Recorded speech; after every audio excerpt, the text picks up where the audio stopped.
Hey guys, how's it going? Me and Hunter finally got around to making part 2 of our exotic bow video. I've been a little burnt out of Destiny recently, but we decided now would be a good time to release it since at the time of recording, the next season, Season of the Lost, is just around the corner and we'll have a new champion mod for bows. Who knows, maybe some of these bows will be really good next season. Sorry that it took us so long to make it, but this video should be easier to understand and have better editing than part 1. If you haven't watched part 1, then I suggest you head over to Hunter's channel and watch that first.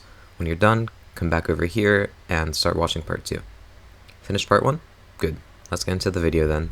First off, you should know that next season we'll have a returning champion stun mod for bows. That mod is Overload Bow, which if you remember was also in Season of the Chosen and Season of Arrivals. I believe that mod will really help some of the bows become more viable again in PvE, specifically for Nightfalls.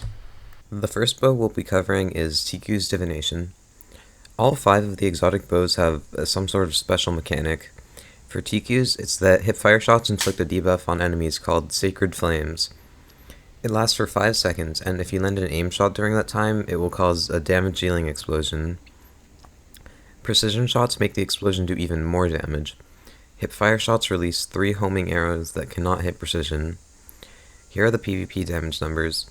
Fully drawn hipfire shots do 9 damage on each of the 3 arrows for a total of 27 damage. Fully drawn aim body shots do 86 damage and headshots do 134. The Sacred Flame detonation does 70 damage on a body shot hit and 134 on a headshot hit.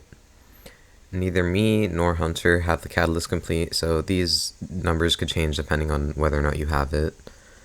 The tracking on hipfire shots is really good. If you get the angle right, you can even hit around corners and shoot above walls. For PvP, it's not your worst option for a bow, however, I wouldn't recommend using it over other primary weapons like hand cannons. That goes for most bows. Now we'll shortly cover Ticus in PvE. Starting next season, it won't be a bad choice for activities like Nightfalls, because you can use it to stun overload champions. It's pretty good for clearing groups of enemies because of the explosion damage from detonating Sacred Flame. It can do pretty decent damage too against higher health enemies as long as you keep triggering Sacred Flame detonation. If you're on Wrath of Rasputin as one of your mods, then you can get the explosion to make Warmind cells. I would say for PvE, it's going to be a pretty good option next season. Next up, Wish Under. Wish Under's special mechanic is that when you aim down sights with it fully drawn, you gain True Sight. If you don't know what True Sight is, well, it's basically wall hacks. Enemies are highlighted in red even if they're behind a wall. For a more PvE-oriented perk, it also does more damage to Taken. For the PvP damage, it does about 71 plus 31 fully drawn body shot, and about 129 plus 30 for headshots.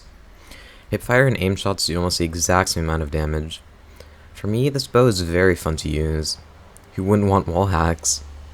It's on the higher side of damage for bows, and gaining True Sight while aiming down sights is a big upside. I would say if you're going to use a bow for PvP, this is definitely an option you should consider. Wish Under in PvE is just okay. For activities where you're not fighting Taken, it feels pretty lackluster, and even when you are fighting Taken, I would still say there are other weapons that could work better. I would only really suggest using this bow in PvE for activities where you fight Taken. Any other activities will have you underperforming. Gaining True Sight in PvE is also virtually useless. You will never need to highlight enemies in PvE. For certain activities in the Dreaming City, you do need to use Wish Under to pop certain Taken eggs for loot, but getting those is not necessary. Well, that wraps up my thoughts on Wish Under. And last, but definitely least, we have Leviathan's Breath. For this one, we'll be mainly testing in PvE. Testing this weapon in PvP is almost pointless. Just don't use it for PvP. All you need to know is that in PvP you'll one-tap anybody with it because it's a heavy weapon. Now for Leviathan's Breath's PvE potential. It's true that you can't use the upcoming Overload Bow mod with it because it already has Unstoppable Stun built into it. I wouldn't see that as a downside though, it just means that it will always be consistent with its abilities, no matter how the season changes. It also means that you can use Leviathan's Breath quite a bit differently than any of the other bows.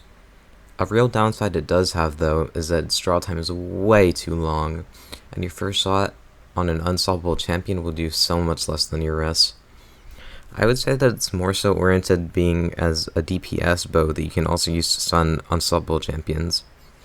It offers a pretty unique PvE playstyle, and weapons with stun capabilities built into them will always be at least somewhat useful for Nightfalls.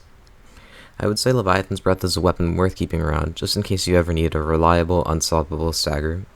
And hey, if you feel like it, go ahead and use it as a DPS weapon on champions and bosses. Although I would definitely say it's more geared towards damaging and stunning champions and mini-bosses. So those were our thoughts on these 3 bows. Hopefully now you can have a better idea of what you want to use next season for PvE and PvP. We'll be trying to cover weapons in PvE and PvP from now on. Let us know your thoughts in the comments section below. Lastly, don't forget to like and subscribe to my channel as well as to Hunter's, as he was a pretty big help during the making of this video. I'll have the link to his channel in the description. We hope you enjoyed. Me and Hunter will be making a new video related to Season of the Lost. I'll catch you guys then. Peace.